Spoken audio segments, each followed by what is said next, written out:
નમસ્કાર, મંતવ્ય ન્યૂઝમાં આપનું સ્વાગત છે ને હું છું આપની સાથે હિરક। શાંત અને સલામત ગુજરાત પોકારીને શાંત અને સલામત ગુજરાતના દાવા કરવામાં આવી રહ્યા છે અને દાવાની એક પછી એક બનતી ઘટનાઓ પોલ ઉખાડી રહ્યા છે। ન માત્ર પોલ ઉખાડી રહ્યા છે પરંતુ પડકાર પણ ફેંકી રહ્યા છે। પડકાર સરકારને અને પડકાર પોલીસ તંત્રને। દારૂ તો કે ગુજરાતમાં પકડાય, ડ્રગ્સ એ પણ ગુજરાતમાં પકડાય ને હવે ગુનેગારોએ માથા મૂકી છે ને બોગસ લાયસન્સથી મેળવેલા હથિયારો ઝડપાઈ રહ્યા છે। બોગસ લાયસન્સથી હથિયાર મેળવતી અને હથિયારોની સપ્લાય કરતી આખી ગેંગ ઝડપાય છે આપણા શાંત અને સલામત ગુજરાતમાં।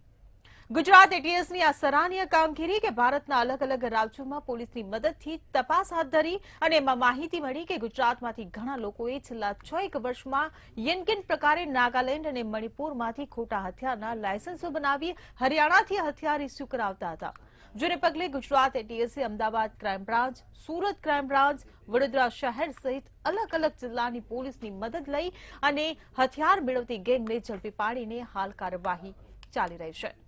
ત્યારે સવાલ ઉભો થઈ રહ્યો છે કે રમકડાઓની જેમ હથિયારો આમ ગુજરાતમાં ઘરે ઘરે ફરતા થઈ જશે તો કાયદો શું માત્ર તમાશો જોશે? જો બધાના હાથમાં હથિયાર આવી જશે તો કાયદાનો ડર કોણ રાખશે? ત્યારે પકડી રહ્યું છે વેગ ગુજરાતમાં જે ગન કલ્ચર, તેની પર જ કરીશું આજનો સીધો સંવાદ।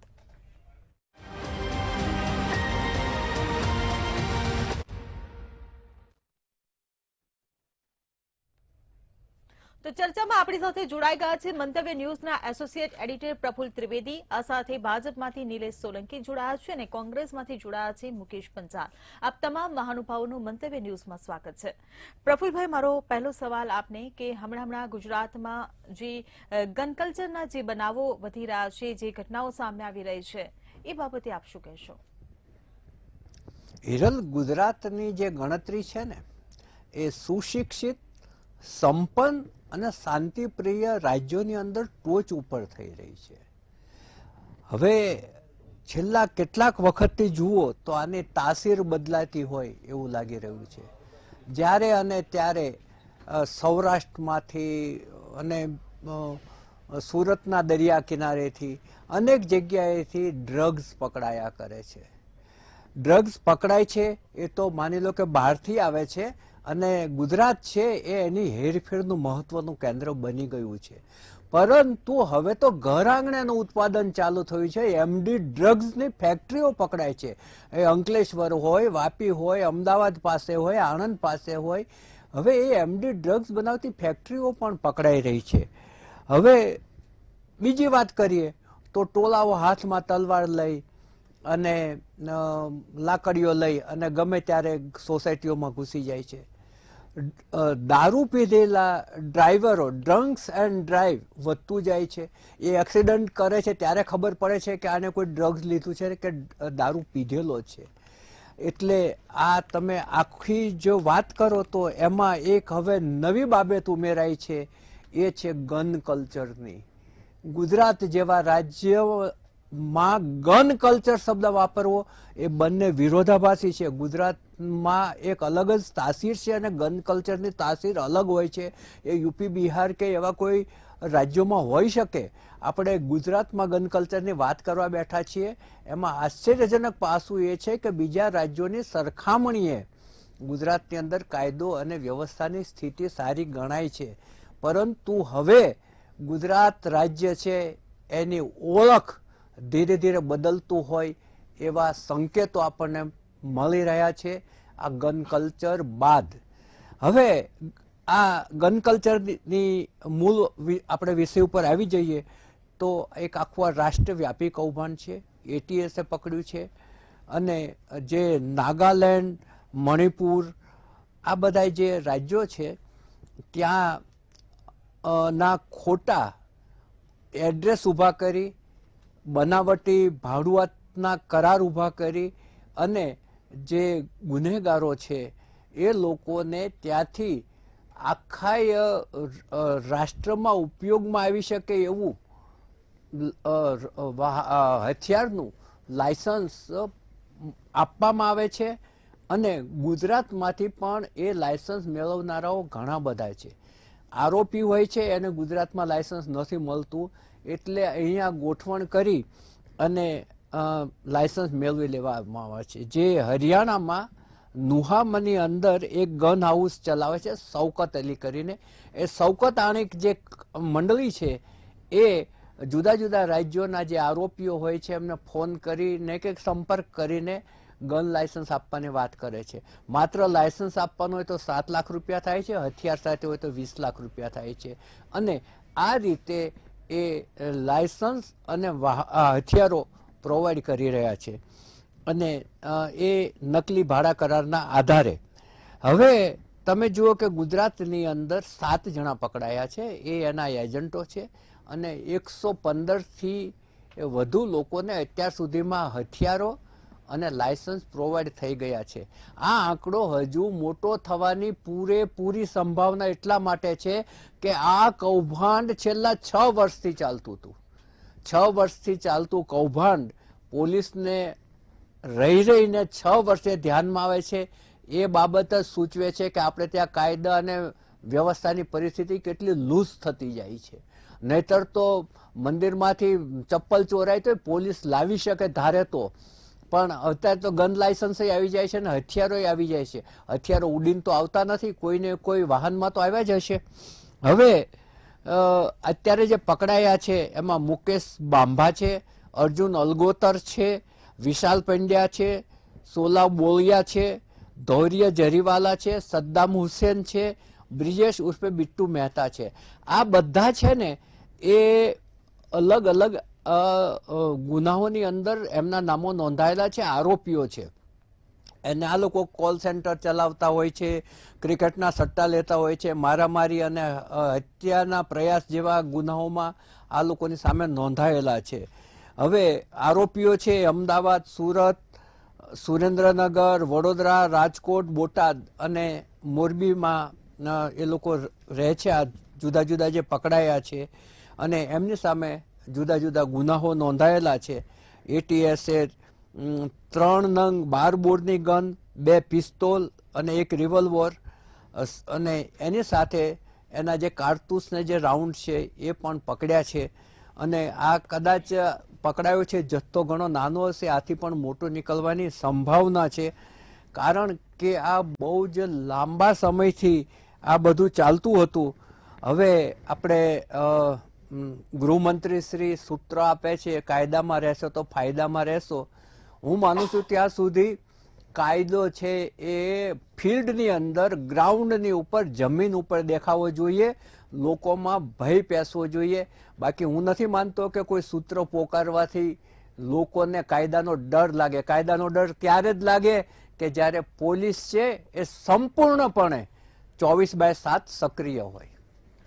જી બિલકુલ. નિલેશભાઈ, હું આપને પૂછવા માંગીશ કે ડ્રગ્સ, દારૂ અને હવે ગન કલ્ચર જે પ્રકારે ગુજરાતમાં ઘૂસી રહ્યું છે અને ગુજરાતની શાંતિ અને સલામતીને જે દોડી રહ્યું છે એને લઈને આપ શું કહેશો? હિરલ, મંતવ્યના ન્યૂઝ ચેનલની ટીમને અભિનંદન પાઠવીશ કે ખૂબ જ સારો વિષય લઈને આવે છે કે જનજાગૃતિના જે સ્પર્શતા વિષય હોય છે એની પર ચર્ચા કરવાનો મોકો મળે છે.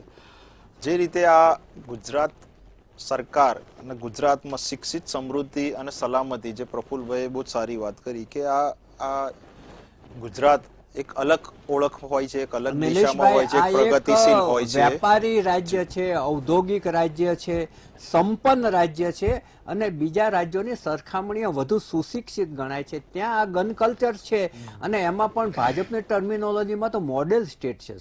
જી, હું ચોક્કસથી કહીશ કે ગન કલ્ચર કોઈ પણ રાજ્ય, આજે અમેરિકા જેવા દેશમાં પણ બહુ તકલીફ વાળો વિષય થઈ ગયો કે ત્યાં ગન કલ્ચર છે અને ત્યાં આપણે જોઈએ છે કયા દિન નાના સ્ટુડન્ટો કોલેજ સ્કૂલોમાં ફાયરિંગ કરી દે છે. તો આપણા ત્યાં કદાચ એ ખૂબ જ આગળ કહેવાય કે બહુ જ આપણે એના વિશે વિચારીએ, પણ ગન કલ્ચર ના બને અને ગુજરાત નહીં પણ સમગ્ર ભારતમાં કોઈ આવા રાજ્યમાં ગન કલ્ચર બનવું જ ના જોઈએ. અને એ જ રીતે આજે ગુજરાતની પોલીસે મુખ્યમંત્રીશ્રીના પ્રેરણાથી ગૃહમંત્રી અને ગુજરાત સરકારે જે ગુજરાતની ક્રાઇમ બ્રાન્ચ છે, એન્ટી ટેરરિસ્ટ સ્ક્વોડ જે એસઓજી છે, સુરત, અમદાવાદ, સુરેન્દ્રનગર, બોટાદ, રાજકોટ, આ બધાની ક્રાઇમ બ્રાન્ચ, એસઓજી, એલસીબી આ બધાએ સમન્વય રીતે આ ગુપ્ત માહિતીને તપાસ કરી અને જે રીતે નાગાલેન્ડ અને મણિપુરમાં જે જૂના લાયસન્સો ત્યાં રદ થયેલા હોય કે જૂના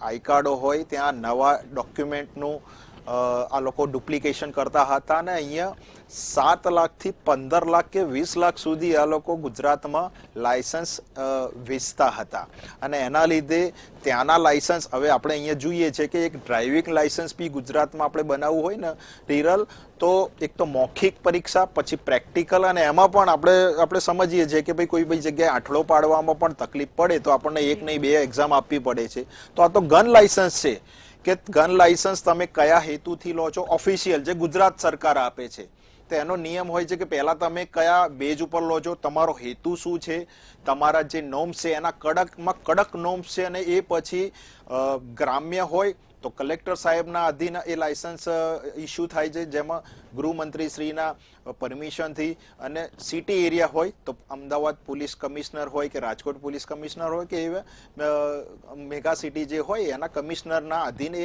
લાયસન્સ ઇસ્યુ થતા હોય. ગન લાયસન્સ એવું છે કે ખાલી ગન પડી હોય તો પણ આપણને ડર લાગે સ્વાભાવિક રીતે. તો આ જે આખો સ્કેન્ડલ જે આખો રેકેટ આ ગુજરાત પોલીસે બધી જ ટીમોએ પકડી પાડ્યું છે અને આજે નહીં હું આપને કહીશ કે 2022માં આ ગુપ્ત રાહે એક ઓપરેશન પાર પાડ્યું હતું કે જેમાં ગુજરાતની એટીએસે સૌરાષ્ટ્રમાંથી જે દેશી રિવોલ્વરે જપ્ત કર્યા હતા જેમાં 24 લોકોની ધરપકડ કરી હતી અને જે લોકો એમપી થી કુકરન જિલ્લામાંથી લાવતા હતા અને કદાચ 100 થી વધારે હથિયારો એમને કવર કર્યા હતા અને 48 લોકોને એમને ડિટેન કર્યા હતા અને હજી પણ કેસ ચાલુ છે. ગુજરાત સરકારે 2020માં પણ એક ખૂબ જ મોટું ઓપરેશન પાર પાડ્યું હતું કે જેમાં રાજ્યભરમાં દરોડા પાડ્યા હતા અને વિદેશી બનાવટની જે ગેરકાયદેસર ગન પકડી હતી કે જેની કિંમત 2.5 કરોડની આસપાસ થતી હતી. એવા 23 લોકોની ધરપકડ કરી હતી. હું આપને એટલા માટે કહેવા માંગુ છું કે જે રીતે ડીઆઈજી જે એટીએસના સુનિલ જોશીજી એટીએસના જે ડીઆઈજી છે એમને સમગ્ર વિષય પ્રેસ કોન્ફરન્સ મારફતે આપ્યો છે. અમુક આપણે જોઈએ છે કે અમુક તપાસના વિષયો ના કહી શકાય કેમેરા સમક્ષ કારણ કે તપાસ ચાલુ છે. હવે આ લોકો કયા હેતુથી લાયસન્સ લાયા હતા, આમની કોઈ ગેરકાયદેસર કહેવાય કે આતંકવાદી પ્રવૃત્તિઓમાં હાથ છે, કોઈ જગ્યાએ કોઈ મિશનને પાર પાડવા લાયા હતા કે આ લોકોએ કોઈ એજન્ટના 7 એજન્ટ પણ એને ધરપકડ કરી છે અને માન્ય નામદાર કોર્ટે 14 દિવસના આપણે રિમાન્ડ માંગ્યા હતા પણ માન્ય નામદાર કોર્ટે 7 દિવસના રિમાન્ડ આપ્યા છે અને જે 19 એપ્રિલ સાંજે 4 વાગ્યા સુધી આ રિમાન્ડ લેવામાં આવશે અને સમગ્ર ઓપરેશન જે કહેવાય કે ગન કલ્ચર આપણા ત્યાં તો આપણે વિચારી પણ ના શકાય અને આ ઓપરેશન થકી આપણે એટલું વિચારી શકીએ કે ગુજરાત સરકાર ગુજરાતમાં જે સમૃદ્ધિ સલામતી અને જે સુરક્ષા છે એને સફળ રાખવામાં આપણે એ પડકારને આપણે એ સફળ કરી શક્યા છીએ અને આજે પણ હું આપને કહીશ કે ડ્રાઇવિંગ લાયસન્સ પણ લેવું હોય ને હિરલ તો તકલીફ પડે છે કે ઓફિશિયલ લેવામાં આપણને તકલીફ પડે છે ને તકલીફ સારી છે ને આ તો ગન લાયસન્સ છે કે તમારે ઓફિશિયલ લેવું હોય ને કે તમારા ઘણા બધા એના કડક નોર્મ્સ છે એ હોય છે તો બહારના હથિયારો ગુજરાતમાં કઈ રીતે આવ્યા છે શું છે તો એની તપાસ આગળના દિવસોમાં એ કરશે અને રિમાન્ડ લેવામાં આવશે તો સમગ્ર મીડિયામાં પણ આ આવશે કે ભાઈ કઈ રીતની હતી શું હતી આનો છેડો ક્યાં છે આના કઈ રીતે આ લોકો એજન્ટોના સંપર્કમાં આવ્યા આ હિરલ બધી જ વાતની એક તપાસ થયા પછી આપની પાસે ફરીથી મુકેશભાઈ હું તમને પૂછવા માંગીશ કે ગુજરાતનું જે આખું શાંતિભર્યું જે વાતાવરણ છે હવે અનેકો ગુનાઓને કારણે બદલાઈ રહ્યું છે. ગુજરાતનું આખું વાતાવરણ જે પ્રકારે બદલાઈ રહ્યું છે તેને લઈને આપ શું કહેશો?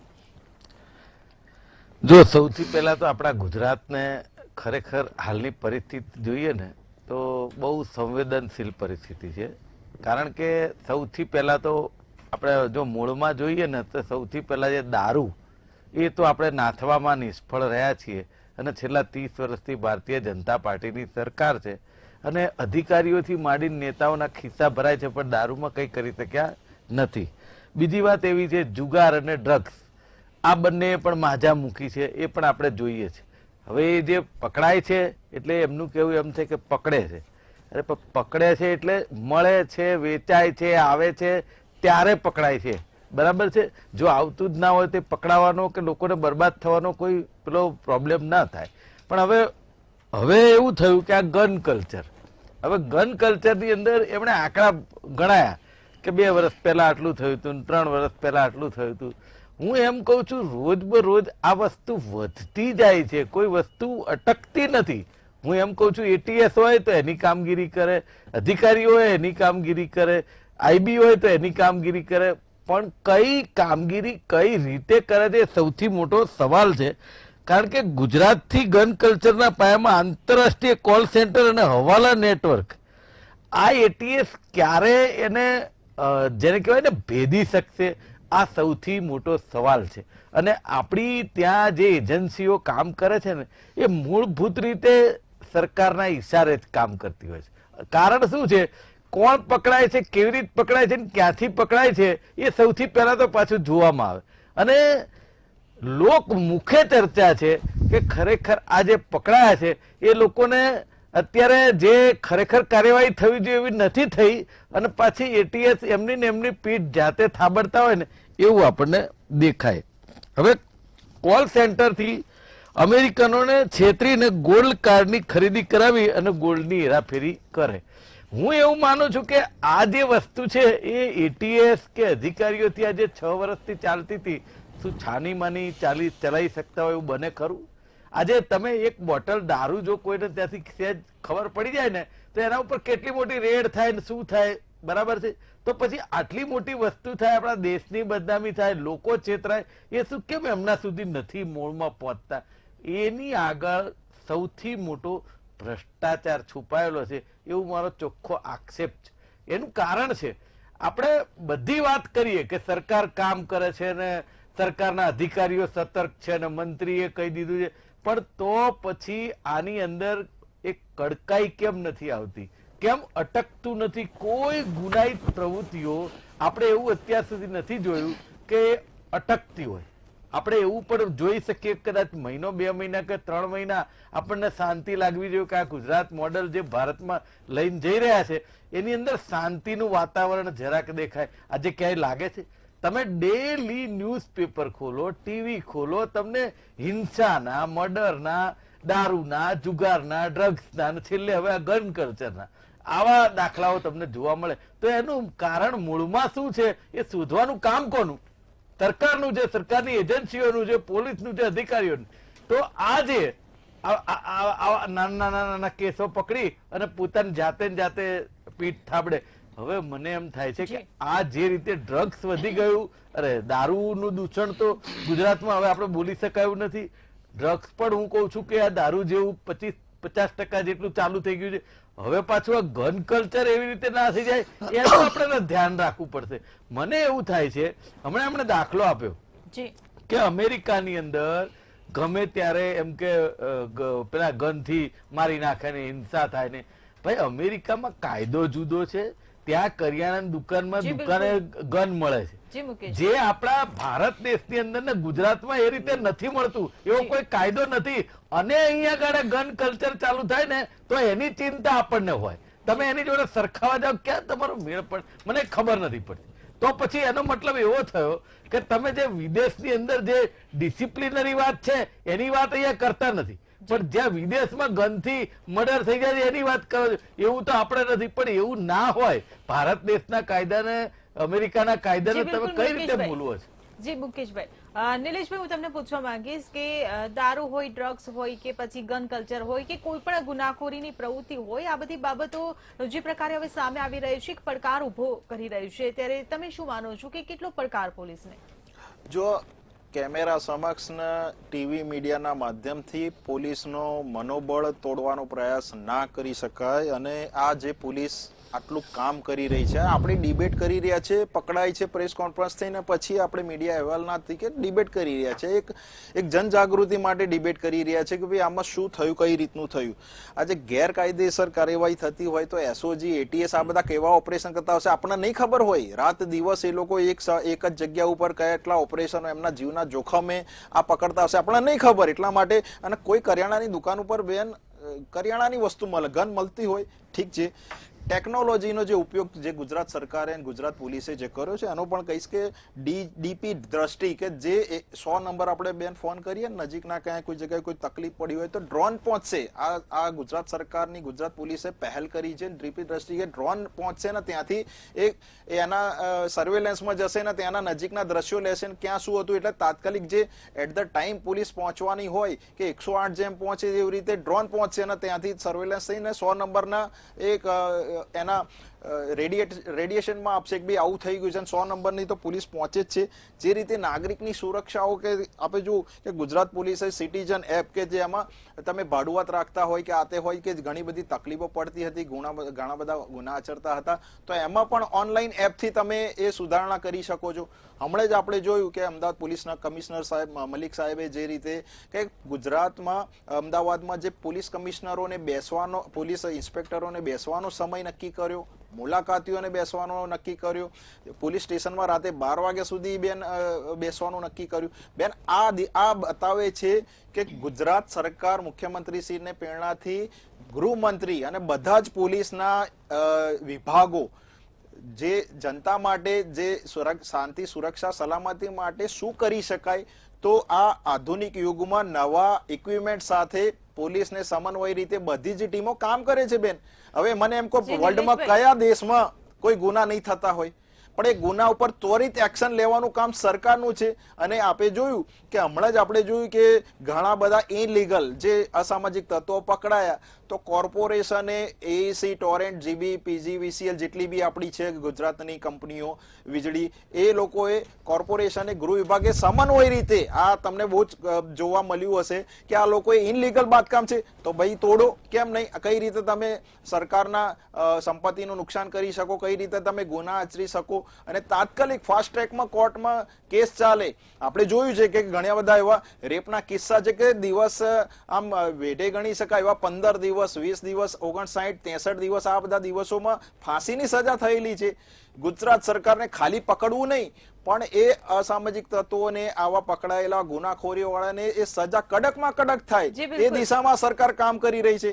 તો તમારે એને બિરદાવવું જોઈએ. આ પોલીસ છે એટલા માટે આપણે સુરક્ષિત છીએ બેન, ઘરમાં છીએ, ઓફિસમાં છીએ, બધી જગ્યાએ. તો ગુજરાત પોલીસનું મનોબળ આપણે વધારવાની જગ્યાએ આપણે તોડવા જઈ રહ્યા છે. પોલીસ જે કામગીરી કરી રહી છે તેની સરાહના તો છે જ, પરંતુ જે પ્રકારે ગુનાખોરીના કિસ્સા જે પ્રકારે વધી રહ્યા છે ને એટલે કાયદો અને વ્યવસ્થા પર સવાલ ઉભા થઈ રહ્યા છે, એટલે સવાલ પૂછવામાં આવી રહ્યો છે. નહીં, જરૂરી છે 100% કે સરકાર એમાં જવાબ આપે છે અને સરકાર આમાં તત્પર છે, એ પડકારને ઝીલવામાં સફળ રહી છે. એટલા જ માટે તમે જુઓ કે આપણે જોયું છે ગન કલ્ચર એટલે આપણને ખ્યાલ છે કે ભાઈ ક્યાં કોઈ જગ્યાએ વિડીયોમાં જોયું હોય, ક્યાં એ થયું હોય, કોઈને કોઈ એજન્ટ એના સંપર્કમાં આવ્યા હોય, કોઈ એજન્ટે એમને બનાવેલા હોય કે ભાઈ તમે મને આટલા પૈસા આપો, હું આપું. પણ એ જે વ્યક્તિઓ, તપાસનો વિષય છે એટલે તપાસ વિશે આપણે કઈ નહીં કરી શકીએ, પણ જે વ્યક્તિ આમાં આવ્યા છે કદાચ એ લોકોને કોઈ જાતના કોઈ બનાવેલા હોય કે ભાઈ આટલા પૈસા આપો અમે તમને બીજા રાજ્ય ગુજરાત સરકારમાં 10 સેકન્ડ કે ગુજરાતમાં ગુજરાતના બનેલા આર્મ્સ એક્ટના જે નિયમો છે એ જ લાયસન્સ ગુજરાતમાં ચાલે છે. બહારના તમે લાવશો તો કડક વેરિફિકેશન થશે ને જો એમાં થોડી પણ શંકા જશે તો આ રીતના કેસોમાં એટીએસ, એસઓજી જેટલી બી કંપનીઓ છે એ બધા કડક એક્શન લેશે. મુકેશભાઈ, હું આપને પૂછવા માંગીશ કે સરકારનું જે સૂત્ર છે કે કાયદામાં રહેશો તો ફાયદામાં રહેશો, અને બીજી તરફ આ પ્રકારની જે પ્રવૃત્તિઓ સામે આવતી રહે છે, આ પ્રકારની જે ઘટનાઓ સામે આવતી રહે છે, ત્યારે આ બંનેની સમતુલના તમે આપ કઈ રીતે કરી રહ્યા છો? એમના મતે એવું છે કે આવા બધા સૂત્રો ચલાવી લેવાના, કાયદામાં રહેશો તો ફાયદામાં રહેશો, એટલે પ્રજાને એમ લાગે વાહ ભાઈ વાહ કેવું સરસ સૂત્ર છે. જેમાં ભાઈએ અહીંયા કહ્યું ને પોલીસનું મનોબળ તમે તોડશો નહીં એટલે શું વખાણ જ કરવા એમ ને, આ રોજ રોજ બને છે બનાવો. એટલે ભાઈ પોલીસ કામ કરે છે તો જે કામ કરે છે એને બિરદાવાના જ હોય, એમાં કઈ એને રોજ રોજ બિરદાવાની જરૂર નહીં. એમનું કામ છે એ કરવાનું, એ કોઈ પણ અધિકારી હોય એનું કામ છે એ કરવાનું, અને કરે તો એના અંદર કઈ વખાણ કરવાની એ પોલીસ પણ એવું નથી ઈચ્છતી કે અમારા વખાણ કરો, કે અમે અમારું કામ કરીએ છીએ, અમારું કર્તવ્ય છે. પણ જે નથી થતું, જેને જે વધતું જાય છે એની વાત આપણે કરવાની. એમણે હમણાં કહ્યું કે પોલીસ હાજર રહેશે, પીઆઈ હાજર રહેશે. અરે ભાઈ, જે તમે કેમેરા મૂક્યા છે ને એના અવાજ ને બવાજ બંધ કરવાનું કામ છે ને બહાર આવી ગયું. અને એ બધું છાપામાં આવી ગયું કે એમણે એમનો રસ્તો શોધી કાઢ્યો. એટલે તમે જે યોજનાઓ અમલમાં મૂકો છો અધિકારી માટે કે કોઈ પણ માટે, એ યોજનાનું ઓડિટિંગ ક્યાંય થતું નથી. આરંભે સુરા જેવી પરિસ્થિતિ ભારતીય જનતા પાર્ટીની સરકારમાં છે. દરેક યોજનાઓ થાય છે ખરી, સરકાર યોજનાઓ કરે, પણ એ યોજનાનું ઓડિટિંગ કોણ કરે? એને પાછળ જોવે કોણ? કોઈ નહીં. એટલા માટે એ યોજના ઉપર પછીની કાર્યવાહી પાણી ઢોળ સમાન થતી હોય. એટલે કહેવાનો મારો મતલબ એવો છે, ધારો કે સીસીટીવી નાખ્યા અમદાવાદ કે ત્યારે, જ્યારે કોઈ ઇન્સિડન્ટ બને એ જગ્યાના સીસીટીવી બંધ જ હોય.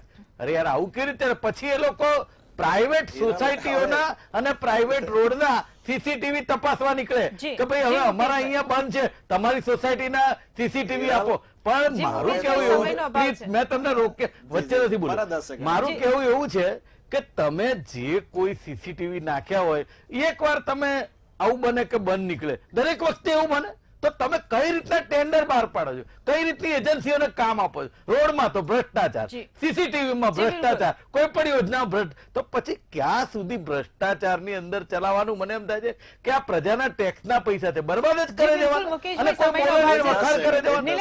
એ વખાણ કરવાની પરિસ્થિતિમાં અત્યારે સરકાર નથી. આવું ચોખ્ખું મારું કેવું છે. અમદાવાદ મ્યુનિસિપલ કોર્પોરેશને બેન પીપીપી ધોરણે સોસાયટી જે પોળો હોય બધી જગ્યાએ સીસીટીવી માટે એપ્લાય કરવાનું કહ્યું છે, અને આ ભાઈ એમ કહે કે બધી વજહ બંધ હોય. બેન કઈ રીતે શક્ય હોય? એની વાત કરું છું. તમે રોડ પર કેમેરા નાખે કેટલા ચાલુ છે? પહેલું જ પ્રાઇમા ફેસીમાં છે ને જોવામાં આવે છે કે ભાઈ આ સીસીટીવી થી તો એક્શન લેવાનું અરે ચાલુ ભાઈ, થાય પણ સીસીટીવી બંધ હોય છે, તમારા નાખેલા, એમ કેવું છે મારું. કેમ સમજતા છે. નથી? તમે લઈ તો આવો. સોસાયટીમાં નાખેલાની ચલો વાત છે. આપણે મુકેશભાઈ ની વાત સાંભળીએ. તમે લેતા હો, આપણે મંતવ્યની જનતા અરે આપણે જોઈએ આ જે કયો બંધ છે તો આપણે એને એક્શન લઈએ. કેમેરા હું બંધ તો હતા. પોઝિટિવ વાત કરી અરે રહ્યો પણ છું કે તમે લઈને આવો કે આ જી, જગ્યાએ બિલકુલ. બંધ છે. નિલેશભાઈ, મુકેશભાઈ, સમયનો અભાવ છે. વાતો કરો. ડિબેટની સમાપ્તિનો સમય છે. ઉપર જે એક્સિડન્ટ થયો ત્યારે કેમેરા બંધ હતા કે નહીં? પ્રફુલભાઈ, તમે તમે જૂની વાત થઈ ગઈ, તમે નવી લાવો ને અરે ભાઈ. ના, જો એમાં હવે તો- જી, પ્રફુલભાઈ. જે તમને દાખલો એમાં તો કહીએ accident એટલે માં મારે લાવો લાવો. તપાસ થઈ બેન. અને અરે એ બેન, અત્યારે જેના બધી સંખ્યા પાછળ છે, કેમેરા કયો બચી ગયો? 50% જી, બિલકુલ. જગ્યાએ કેમેરા બંધ બેન, છે. ક્યાંય છોકરી જી, હોય તો મને કહો. મુકેશભાઈ, નિલેશભાઈ, પ્રફુલભાઈ, આપ અમારી સાથે ચર્ચામાં જોડાયા એ બદલ આપનો આભાર. સરકાર અને પોલીસ હાલ તો આ ગન કલ્ચરને રોકવા માટે કટિબદ્ધ છે. કાર્યવાહી પણ શરૂ છે. અનેકો ખુલાસા અને અનેકો નામોની સંડોવણી આમાં સામે આવી શકે છે તેમ પણ દેખાઈ રહ્યું છે. ત્યારે આગામી સમયમાં હવે જોવાનું રહ્યું કે ગુનેગારો પોલીસને વધુ પડકાર ફેંકે છે કે પછી પોલીસ આ ગન કલ્ચર પર રોક લગાવવામાં સફળ થાય છે. ચર્ચામાં હાલ બસ આટલું જ. ફરી મળીશું. નમસ્કાર.